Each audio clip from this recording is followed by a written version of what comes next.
자, 여러분 오늘부터 시작하여서 우리가 이 로마서 말씀을 계속 살펴보도록 하겠습니다. 여러분 로마서 설교 많이 들으셨죠? 로마서가 아마 이 성경 말씀 전체를 통틀어도 가장 설교가 많이 되는 그런 부분이 아닐까 싶습니다. 그런데 여러분 제가 이렇게 또 부임한 지 이제 2주차 되어서 이 로마서를 이제 시작을 하게 된 그 이유가 있습니다. 그것이 무엇이냐면 교회의 기초가 무엇인가, 교회의 진정한 능력이 무엇인가를 생각하면요, 이 교회의 능력은 언제나 복음으로부터 시작해서 복음으로 마치게 되는 것입니다. 여러분 믿습니까? 네. 하나님의 능력의 역사들은 다른 곳에서 나타나는 것이 아니라요, 복음에서 나타나는 것입니다. 네. 여러분 이 세상에 있어서 교회를 평가하는 여러 가지 기준이 있고 여러분들이 바라보는 그 기준들도 있죠. 근데 외적으로 보이는 것은 성도님들이 얼마나 많은가, 여러분 그런 부분들도 참 교회가 힘 있는가를 평가하는 그런 기준이 많이 되고, 그리고 재정적인 부분에 있어서도 얼마나 그 규모의 재정을 유지하고 있는가, 그리고 여러 가지 프로그램들은 어떻게 돌아가고 있는가, 이런 하나하나가 사실은 다 종합해가지고 교회의 이미지와 그 능력을 평가하게 됩니다. 그렇지만 여러분 하나님 안에서의 그 진정한 교회의 능력은 복음의 능력입니다. 아멘. 하나님의 복음의 능력이 우리 안에서 살아서 역사하면요, 그 교회는 아무리 작은 교회라도 하나님이 보시기에는 능력 있는 교회입니다. 그런데 이 복음의 역사들이 나타나지 아니하고 여러 가지 프로그램이라든지 이런 부분들이 아무리 잘 돼 있어도 그 안에서 복음의 생명력이 온전히 나타나지지 않는다 하는 이런 부분들을 생각하면은 여러분 그 교회는 하나님이 보시기에는 아직까지 성숙하지 않은 그런 연약한 교회임을 이렇게 알게 되는 것입니다. 여러분 그렇다면 복음이라는 것은 무엇을 이야기하는 것입니까? 복음이 무엇을 의미하죠? 여러분들이 잘 아시다시피 어떤 복음의 핵심적인 부분들은 이 예수 그리스도에 대한 관한 부분이죠. 그래서 예수님께서 우리를 위하여서 이 땅 가운데서 죄 없는 모습으로 성육신하셔서 우리의 죄를 대신하여서 죄 없으신 그분이 십자가에 달려서 못 박혀 돌아가셔서 그분의 피를 쏟으심으로 말미암아 그분의 피의 권세로 그분이 우리를 위하여서 생명을 들이심으로 말미암아 우리가 그 생명과 그 예수 그리스도의 보혈의 피와 십자가를 믿는 우리들에게 하나님의 생명을 우리에게 주시는 것을 복음이라고 이야기하죠. 그분이 부활하신 것들은 바로 우리가 부활하시는 첫 열매로 부활을 하셨습니다. 그리고 그 첫 열매된 예수님의 부활처럼 우리들도 언젠가는 예수를 믿는 자들의 그 안에서 예수 그리스도를 살리신 하나님의 영이 함께 하심으로 인하여서 우리도 예수님과 같이 부활하게 되셔 예수님과 같은 모습으로 영원토록 살게 된다. 아멘. 여러분 이것이 바로 복음의 핵심이죠. 아멘. 여러분 이것의 핵심에도 불구하고 여러 가지 참 많이 우리가 나눠지는데 이런 많이 나눠지는 것들임에도 불구하고 계속해서 복음은 반복이 되어서 선포가 되어야 될 그 이유가 있다는 것입니다. 복음은 우리가 잘 알고 있어도요, 이것은 계속 선포가 되어야 되는 것입니다. 여러분 왜 그렇습니까? 복음의 능력이 말씀의 능력이고 복음의 능력이 하나님의 능력이고 복음의 능력이 교회의 능력이기 때문에 그렇습니다. 그래서 여러분 아침에도 무엇을 드시고 오셨습니까? 아침 드시고 오셨죠? 어떤 분들은 요즘에 빵으로 많이 대체하고 뭐 시리얼 같은 것도 드시는 분들이 있고 아침을 건너뛰시는 분들도 계실 텐데, 근데 어찌되었든지 여러분들은 항상 어떠냐면 식사를 합니다. 식사를 하는데 여러분 어떤 것이 제일 좋습니까? 무엇이 제일 맛있어요? 이게 먹다 보니까 여러분 나이가 들어가면 들어갈수록 뭐가 좋냐면 밥이 좋아요. 밥이. 예? 여러 가지 것들이 뭐 파스타든 뭐든 제가 좋아하는 요리들이 있어도 나중에 보면은 밥이 한 하루 정도 이제 걸쳐가지고 안 나온다 그러면은 다음 날에는 밥이 먹고 싶은 거예요. 그쵸? 한국 사람들이 그렇습니다. 그쵸? 김치가 좋고 밥이 좋아요. 근데 여러분, 이 말씀 가운데서도 이 밥의 역할을 하는 거, 한국 사람의 김치의 역할을 하는 것이 무엇이냐면 이 복음인 것입니다. 복음.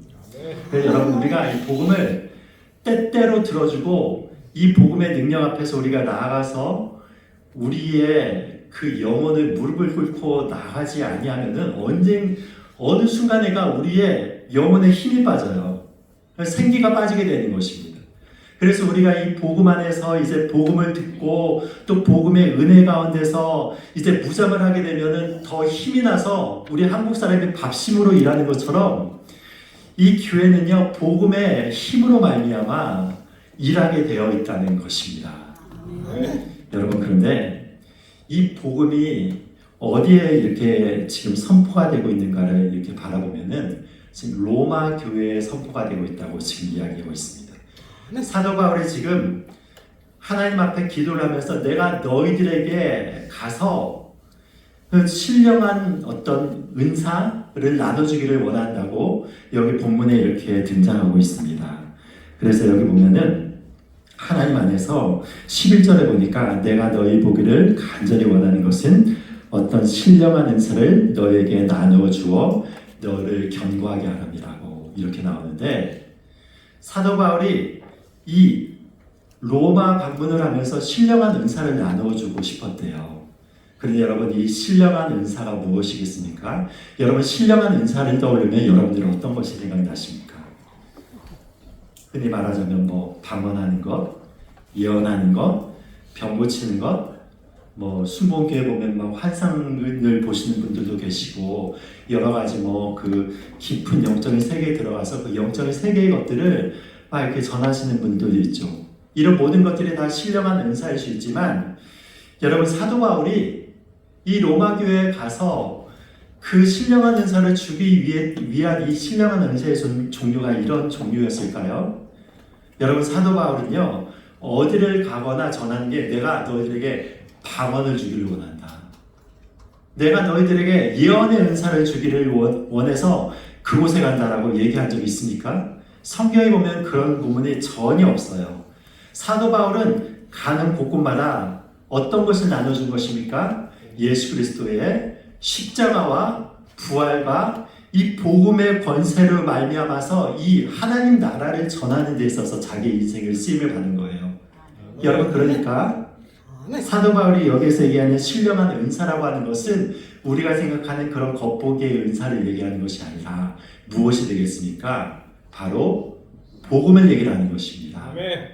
하나님의 복음의 능력을 전하여서 너희들이 하나님의 복음의 그 은혜 가운데서 더욱더 깊이 들어가기를 원한다라고 이야기를 하는 거예요. 그렇다면 우선 우리가 생각해 보는 것이 이 사도 바울이 로마 교회를 가서 전하기를 원했다고 했는데 이 로마 교회가 어떻게 이렇게 세워졌는가를 우리가 생각해 볼 수가 있습니다. 여러분, 로마 교회가 어떻게 세워졌는가를 학자들이 연구하고 성경 연구자들이 많이 연구해 보았는데 이 로마 교회는요 별도로 어떤 사도 바울이라든지 사도 베드로라든지 이런 능력 있는 하나님의 종들이 그곳에 가서 전도를 해서 세운 교회가 아니라는 것입니다. 그것이 아니라 로마 교회는요 그냥 자연스럽게 세워진 교회입니다. 누가 이렇게 가가지고 막 능력 있는 사역자들이 내가 교회를 세워야지 하면서 막 열심을 다해서 교회를 개척한 그런 교회가 아니라 복음이 흘러가다 보니까 로마에까지 닿은 것입니다. 혹자는 그렇게 얘기를 해요. 여러분, 성경을 읽어보면은 그 하나님의 신실한 종인 그 브리스길라와 아굴라 그 부부가 나오죠. 그 브리스길라와 아굴라 부부가 하나님의 은혜로 인하여서 충만한 은혜가 능하면서 그 자기가 머물던 그 땅 가운데서 복음을 전하고 심지어 이 아볼로가 성령을 받지 못하는 것을 보면서 이 부부가 와서 그들에게 성령의 은혜를 전하는 그 능력이 있는 그 도구로 사용됨을 받는 것을 볼 수가 있습니다. 그런데 여러분, 이 브리스길라와 아굴라의 출신지가 어디냐면 로마예요. 로마였는데 이 자가 왜 그런데 로마의 변방에 쫓겨나가게 되냐면, 그때 당시에 로마에 있었던 이 유대인들 가운데서 여러 가지 부분에 있어서 종교적으로 그 유대인들이 까다롭잖아요. 그리고 이런 어떤 종교적인 분쟁이 로마 안에서 일어나면서 이 로마 시내 안에 있는 유대인들이 많은 갈등을 일으킨 것입니다. 그러니까 그때 당시 이 로마 황제가 그거 보기 싫으니까, 너희 유대인들 꼴 보기 싫어, 너희들 이 로마에 살지 말고 다른 곳에 다 흩어져. 그래가지고 흩어진 것입니다. 그래서 브리스길라와 아굴라 부부도 그에 따라서 흩어져서 로마에서 이렇게 쫓겨나가게 되면서 거기에서 복음을 듣게 되는 것이죠. 그러고 나서 어느 일정 기간이 또 지나고 나서 어떠냐면, 이제 너희들은 이제 충분히 너희들이 이 벌을 받았으니까 이제 다시 와서 살아도 돼 해가지고 브리스길라와 아굴라 부부와 그리고 로마를 떠나갔던 그 로마 출신의 사람들이 다시 로마로 몰려들게 됩니다. 그러면서 그들이 복음을 들었던 자들이 자연스럽게 모여서 이 로마 교회를 형성하지 않았나. 여러분, 이렇게 보는 사람들도 이렇게 있습니다. 어찌되었든지 로마 교회는요, 어떤 능력 있는 사역자에 의해서 세워진 교회가 아니었습니다. 여러분, 그런데 이 기독교 역사를 보면은 이렇게 기독교 초창기에 세워진 그런 교회가 있어요. 그런 지역이 있어요. 그 지역이 어딘지 아십니까? 우리나라 대한민국입니다. 조선 땅입니다. 여러분들이 이 초대 교회사를 이렇게 보시면서 나가시면은 초대 교회사에서 정말 우리나라만의 아주 독특한 하나님께서 주신 역사가 있습니다. 그 역사가 무엇인가 하면은, 우리나라는요, 복음이 전해지기 이전에 이미 성경이 번역된 나라입니다.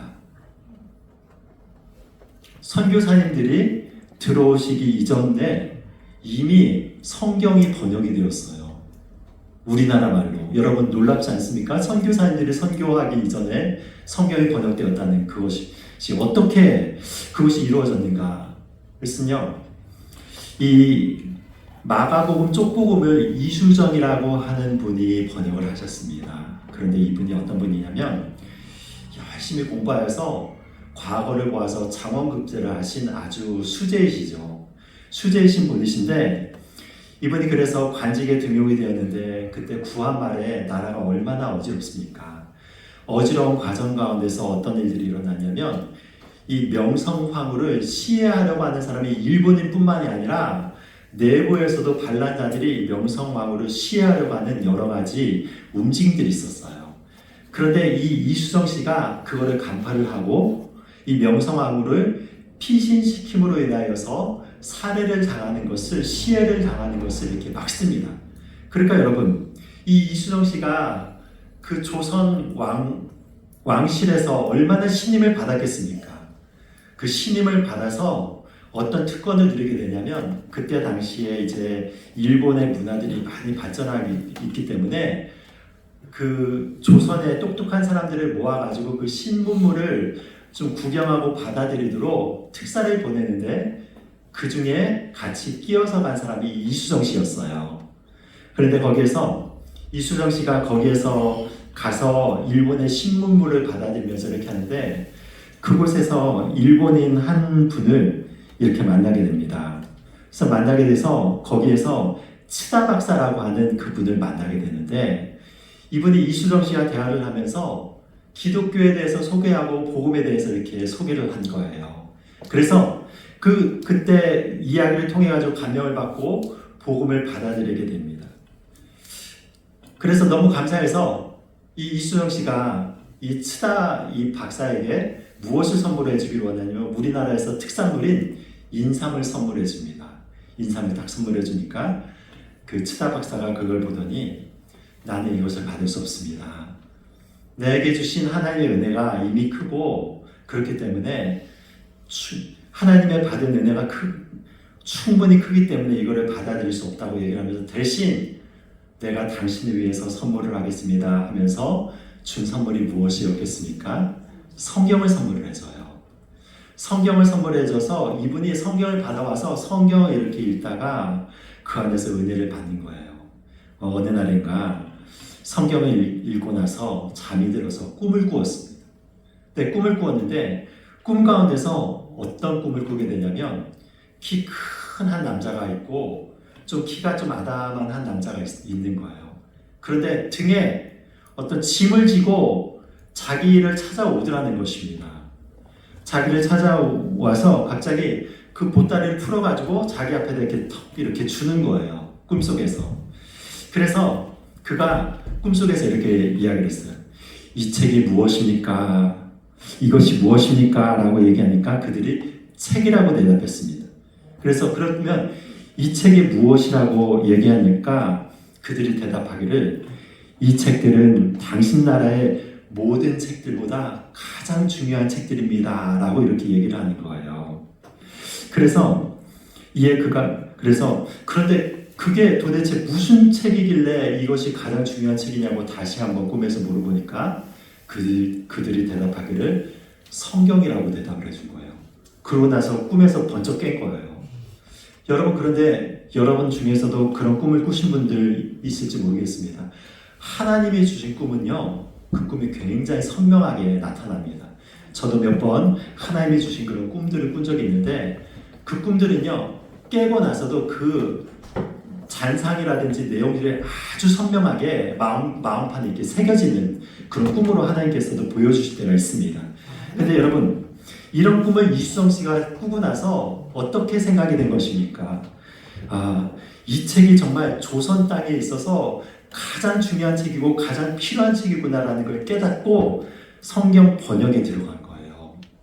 이 번역에 들어가서 마가복음을 번역을 했는데 여러분 놀라운 것이 무엇이냐면 이 마가복음을 번역하고 나서 하나님께서 이 선교사님들을 연결해 줬는데 일본 땅에서 누구를 만나면 바로 그 유명한 언더우드 선교사님과 아펜젤러 선교사님, 여러분 연세대학교 세우셨죠? 언더우드 선교사님.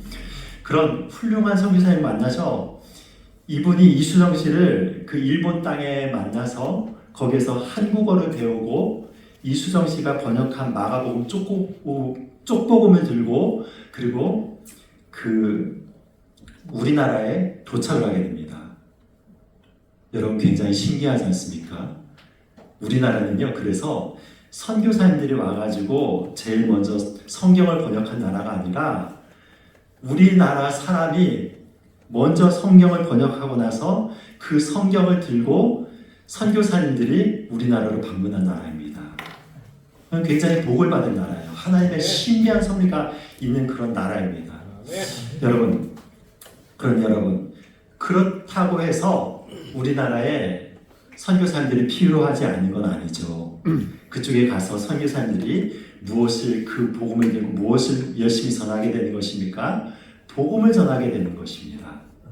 여러분, 로마에서도 훌륭한 그런 알지 못하는 교인들이 있어서 그들 가운데서 이제 열심히 복음을 나누었지만 사도 바울의 눈에 보기에는 그 은혜를 받은 교회 가운데서도 필요한 것은 복음이었다는 것입니다. 복음을 다시 들어서 복음의 능력으로 말미암아 새로워지는 그 역사를 이들이 경험을 해야 됐다고 판단을 한 거예요. 여러분, 이것이 가장 큰 그 사도 바울이 주고 싶은 선물이었다라고 이렇게 이야기를 하고 있습니다. 그런데 여러분, 이 복음의 그 내용들을 바라보면은 어떤 내용들이냐면 우리가 복음을 전하기 위해서는 십자가의 은혜를 전해야겠죠. 그런데 십자가의 은혜를 전하기 위해서는 어떤 것을 전할 수밖에 없느냐? 세상 사람들이 바라보기에는 부끄러운 것들을 전할 수밖에 없다는 것입니다. 여러분, 복음은 예수 그리스도의 십자가에 대한 부분이죠. 근데 이 십자가는 무엇을 상징하는 것입니까? 로마 시대에 있어서 십자가는 가장 끔찍한 형벌, 아니 로마 시대뿐만이 아니라 지금까지 인류가 고안해낸 형벌 중에서 가장 끔찍한 형벌이 바로 십자가형이라고 이야기를 하고 있습니다. 여러분, 왜 그렇습니까? 못이 양쪽에 박히고 양쪽 손에 박히고 두 발을 포개서 거기에서도 못을 깊이 박죠. 못이 세 개가 박히면서 말 그대로 뭐냐면 벌거벗은 나체 상태로 그 나무 위에 이렇게 올라가 있는 것입니다. 그런데 여러분, 사람이 못 세 개가 박혔다고 쉽게 죽지가 않아요. 그렇죠? 사람의 목숨이 세 개 못이 박혔다고 금방 뭐 몇 시간 안에 그냥 뭐 한두 시간 안에 죽는 것이 아니라, 여러분, 건장한 사람들은 그 못이 박힌 채로 이틀, 사흘까지도 살아있는 그런 경우도 있습니다. 근데 그렇게 살아있으면서 무엇을 당하는 거예요? 끔찍한, 정말 죽고 싶어도 죽지 못하는 그런 끔찍한 고통을 당하는 것입니다. 그 고통을 당할 뿐만이 아니라, 여러분, 나체로 매달려 있기 때문에 자기의 수치스러운 모든 것들이 다 드러나게 되어 있어요. 여러분, 그런데 복음을 전하는 데 있어서 무엇을 전하냐면 예수님께서 그런 끔찍한 형벌에서 돌아가셨다는 것을 전하게 되어 있다는 것입니다. 그러면 그것이 무엇이 되는 것입니까? 부끄러운 거예요. 부끄러움을 전하는 것입니다. 그렇지만 여러분, 사도 바울이 여기에서 이렇게 얘기를 하죠. 내가 복음을 부끄러워하지 아니하노니, 이 복음은 모든 믿는 자에게 구원을 주시는 하나님의 무엇이 된다고요? 능력이 됩니다. 예수님의 십자가는 그것이 굉장히 고통스럽고 수치스럽다 하더라도 하나님 안에서는, 여러분, 이 십자가는요 가장 큰 자랑인 것입니다. 우리의 가장 큰 자랑이고 우리가 전해야 되는 가장 큰 능력의 복음은 바로 무엇이냐면 십자가라고 이렇게 이야기를 하는 것입니다. 여러분, 그래서 이 복음을 우리는요 전해야 되는 거예요. 여러분, 교회의 능력이 어디에서 나타나는지 아십니까? 여러분들이 혹시 신앙생활에서 침체가 일어났다면요, 침체를 극복할 수 있는 가장 확실한 방법이 있어요.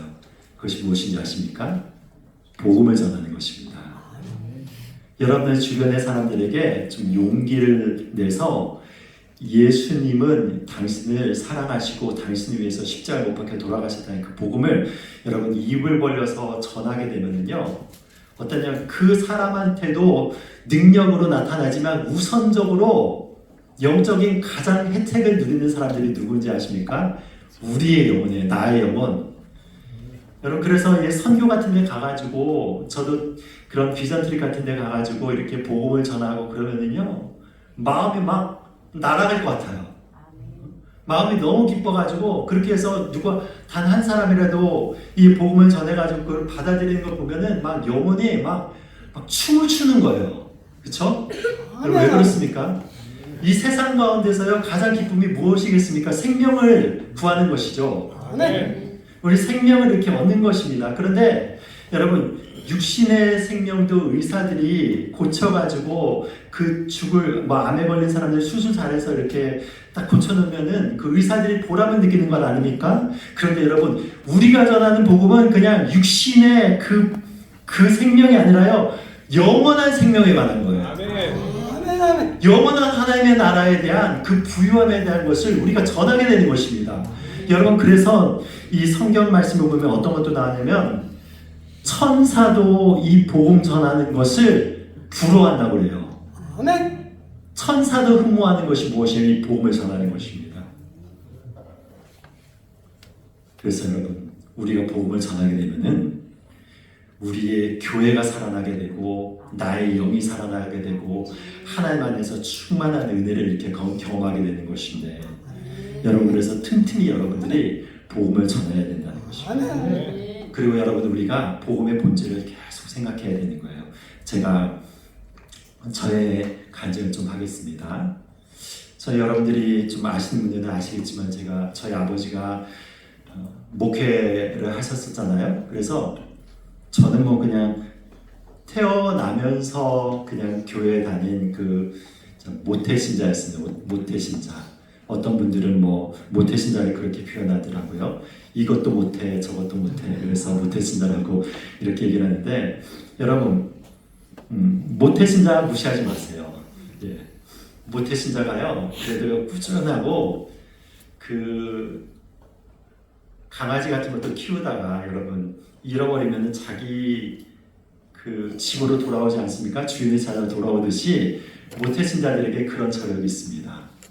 그런데 어쨌든 그래서 어릴 적부터 저희 부모님을 따라서 그 교회 뭐 부흥회를 하면 옛날 부흥회 참 많이 했잖아요. 봄 가을로 춘계 부흥회, 추계 부흥회 해가지고 오면은 막 박수 치면서 막 성경에 불로하면서 막 그죠? 몇 박자인지도 몰라요. 하도 빨라서 어쨌든 뭐 그렇게 막 찬양하고 그런데 제가 초등학교 다니기 이전부터 계속 어머니가 뭐 저를 저를 업고 기도원 다니고 부흥회 다니고 그래서 교회에서 부흥회 하면은 거기에서 참석하고 그러다가 어렸을 적부터 그냥 자연스럽게 그 은혜에 노출되는 거예요. 여러분 그래서 조금 격글로 나가지만 여러분들의 자녀를요 계속 예배 현장에 노출되는 게 굉장히 중요한 것입니다. 여러분 그냥 알아듣든 알아듣지 않든 그냥 예배 자리에 그냥 나와서 앉아 있는 것은요 그냥 하나님이 그 영혼들을 사랑하시고 축복을 부어주신 자리예요. 여러분들이 될 수 있는 대로 그냥 끌고 나와서 앉히십시오. 예배 자리에. 그러면 하나님께서 부어주신 축복이 있는데 어쨌든 그래서 초등학교 때도 은혜를 받으니까요 마음이 뜨거워지니까 몇 시간씩 기도를 할 수 있더라고요. 은혜가 있어가지고 그때 저희 아버지 어머니 좀 주일날마다 맨날 깨워서 새벽기도 가자 얘들아 해가지고 막 코 흘리면서도 막 이렇게 새벽기도 다니고 이랬었는데 거기서 다니면서 기도하다가 또 그때 은혜가 임할 때는 막 몇 시간 동안 초등학교 때도 기도를 하는 거예요. 그래서 제가 기분이 좋았던 그런 기억이 있는 것 중에 하나는 무엇이냐면 새벽기도 때 기도하는데 하나님께서 은혜를 주셔서 초등학교 때 깊이 기도에 들어갔는데 그때 어른 성도님들은 다 이제 나가신 거예요. 제가 마지막까지 기도 마치고 나서 교회 문을 딱 닫고 나오는데 기분이 그렇게 뿌듯하더라고요. 여러분 어쨌든 그리고 중학교 때 제가 중학교 1학년 때 어머니에 따라서 그 산상부흥에 올라갔다가 은혜를 받고 나서 나 혼자 하나님 앞에 좀 조용히 기도하고 싶어서 산 중턱에 딱 보니까 그 바위 하나가 있어가지고 거기에 올라가서 조용하게 묵상 기도하는데 갑자기 조용하게 기도하는 과정 가운데서 그때 묵상 기도하다가 방언을 받았습니다. 저는 여러분 보통은 막 통성 기도하다가 방언을 받잖아요. 근데 저는 묵상하면서 하나님 앞에 조용히 그냥 읊조리면서 기도하다가 갑자기 방언이 팍 터져버렸어요. 그래서 그때 와가지고 또 교회에서 기도하는데 밤중에 기도하는데 얼마나 마음에 뜨거운지요. 중학교 1학년인데도 막 기도하다 보면은 몇 시간이 흘러요. 그래서 한 2-30분 기도한 것 같은데 2-3시간이 금방 흘러버리고 그런 은혜를 이렇게 받았었습니다. 그런데 제가 이걸 얘기하는 것이 아니라 대학교 저 때까지 학력고사 세대여서 학력고사를 이렇게 보고 그 전에는 학력고사를 보면은 그 치르는 학교에 가서 봤죠. 그래서 그 치르는 학교에서 학력고사를 보고 이렇게 나오는데 이제 신입생들을 동아리로 유치하기 위해서 사람들이 이렇게 쫙 이렇게 있어요.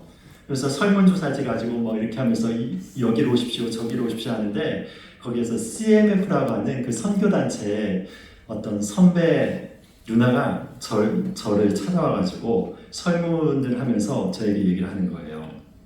어떤 얘기를 하냐면 형제님은 구원을 받았습니까? 그런 거예요. 속으로 생각했죠. 나를 뭘로 보고 내 목사님 아들로 태어나서 얼마나 은혜를 받고 그러고 나서 내가 대학교 가기만 하면 가장 하고 싶은 게 성경책 실컷 읽고 캠퍼스 돌아가면서 전도하고 싶은 거 제일 하고 싶은데 나를 뭘로 보고 이런 생각이 들었어요. 그래서 당연히 구원을 받았다고 얘기를 했어요. 그 다음에 질문이 이어졌습니다. 그러면 형제님이 그 구원을 받은 증거가 무엇이냐, 그 구원의 확신을 받은 증거가 무엇이냐고 이렇게 물어보았습니다. 근데 그거를 듣는 순간에 머리가 하얘지는 거예요. 머리가 하얘지면서 그러면서 어떤 생각이 들면 내가 구원을 받았는데 무엇 때문에 받은 거지? 막 하면서 막 머리가 이렇게 얽히기 시작한 거예요. 그러면서 제가 그때 깨달은 것이 구원을 받은 것 같아도 정확하게 이 구원을 받은 것들에 대해서 정확하게 고백을 하지 못하고 있거든요. 여러 가지 체험들은 많아도 내 내면 가운데서 하나님의 구원의 역사를 이렇게 증거하는데 내가 참 부족하구나를 느꼈습니다. 여러분, 우리가 이 교회를 다닌다고 해도요, 10년, 20년, 30년을 다녀도 이 안에서 하나님의 복음의 그 확실한 증거를 온전히 찾지 못하는 이런 분들도 있습니다. 심지어 제가 이렇게 좀 들었어요. 어떤, 여러분들이 잘 아시죠? 그 장경동 목사님 아시죠? 이 장경동 목사님 아버지에 대한 이야기를 좀 들었습니다. 근데 이 아버지, 이 복음에 대해서 얼마나 많이 들었겠습니까? 그 아들이 장경동 목사님인데, 그쵸? 그런데 돌아가실 때 이분이 다시 한번 간절히 장경동 목사님이 그 복음에 대해서 이렇게 복음을 이렇게 전했는데 끝끝내는 무엇이냐면 이 복음에 대한 확신을 하지 못하고 돌아가셨다는 것입니다. 여러분, 아들이 장경동 목사님이라도 하더라도요, 아버지가 구원을 못 받을 수 있습니다. 그리고 복음에 대한 부분들에 대해서 여러분 여러 가지 것들을 듣고 우리가 그냥 복음 해가지고 거기에 이렇게 어울려서 살지만 그 안에서 이 복음이 우리의 내면에서 내면화가 되어가지고 능력으로 나타나는 역사를 경험하지 못할 수도 있습니다. 여러분, 그것처럼 비극적인 일이 없지 않습니까? 여러분이 수십 년 동안 교회를 다니고 수십 년 동안 신앙생활을 했다는데 복음의 능력에 대해서 몰라. 복음의 은혜에 대해서 깊이 있게 깨닫게 되지 못해서 내 안에서 살아있는 예수님에 대해서 증거를 못하는 거예요. 나에게 살아서 역사하시는 복음의 능력으로 인한 예수님에 대한 그 개인적인 증거를 못하는 거예요. 여러분, 우리가 이번 이 로마서를 통하여서 이제 앞으로 복음의 핵심에 대해서, 복음의 깊은 은혜에 대해서 우리가 생각해 보겠습니다. 이럴 때 여러분들이 열심히 기도하세요. 그것과 더불어서 제가 여러분들께 좀 같이 숙제식으로 하고 싶은 것이 있는데 무엇이냐면 로마서 8장 암송입니다. 로마서 8장 암송. 네? 로마서 8장이요. 이 로마서를 어떻게 학자들이 얘기를 하는가 하면은 성경의 반지와 같아요. 이 반지가 굉장히 예쁘지 않습니까? 그런데 로마서 부분을 반지로 배우자면 로마서 8장 부분은요, 반지에 끼어진 보석 부분이라고 이야기를 합니다. 여러분, 그래서 우리가 이 로마서를 쭉 이렇게 살펴갈 텐데 여러분들이 그 한 주에 한 절씩 정도라도 꾸준히 이렇게 보셨으면 좋겠습니다. 그래 암송하면서 이 로마서의 말씀이 우리의 능력으로 나타나도록, 복음의 능력이 우리의 능력으로 나타나서 하나님의 복음을 힘있게 증거하고 주의 은혜가 하면서 충만한 그런 삶을 살아나가고 충만한 은혜 가운데서 거하는 우리 삼척 동부교회 모든 성도님들이 되시기를 예수님의 이름으로 축복드립니다.